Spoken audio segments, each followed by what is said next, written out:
සුබ දවසක් විශේෂ කාරණාවක් මතක් කරන් තමයි මේ වීඩියෝ එකක් දාන්න හිතුවේ.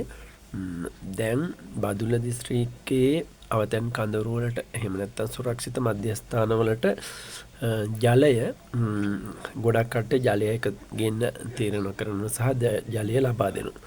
මොකද මට ඊටමත්ම විශ්වාසවත් ආරංචි මාර්ග ලැබුණා. මේ වෙන විට ඒ සුරක්ෂා කඳවුරු වලට ජලය ඇතිතරම් තියෙනවා කියලා. හැබැයි අඩුපාඩු තියෙනවා කියන ඒවා මම මතක් කරන්නම්.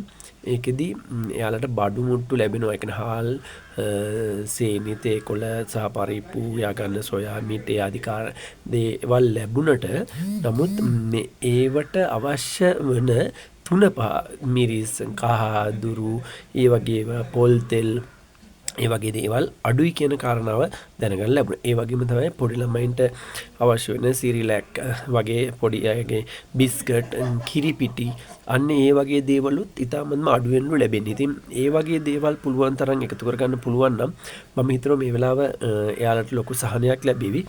ඒ වගේ දේවල් එකතු කරලා ඒ මධ්‍යස්ථාන වලට එහෙම නැත්නම් බෙදාහරින ස්ථාන වලට ලබා දෙනවා නම්. ඒ වගේම තමයි මම දැක්කා අපේ මොණරාගල මල්ලි කෙනෙක් දාලා තියෙනවා වීඩියෝ එකක් එයාලා බදුල්ලේ හෙලා ලොකු අපහසුතාවයකට පත් වුණා කියලා. ඉතින් ඒ තොරතුරු මමත් ඒක සනාථ කරගත්තා.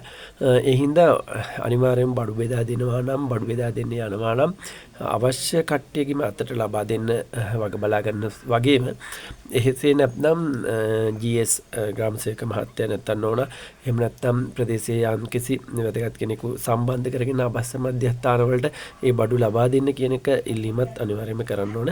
මොකද බොහෝ තැන්වල බඩු ලබා ගත්තම නියමිත අයට අතට ලැබෙන්නේ නැහැ කියන කාරණාව මේ වෙනකොටත් තහවුරු වෙමින් පවතිනවා. ඉතින් එහෙනම් ඒ විදිහට වැඩ ටික අපි කරගමු.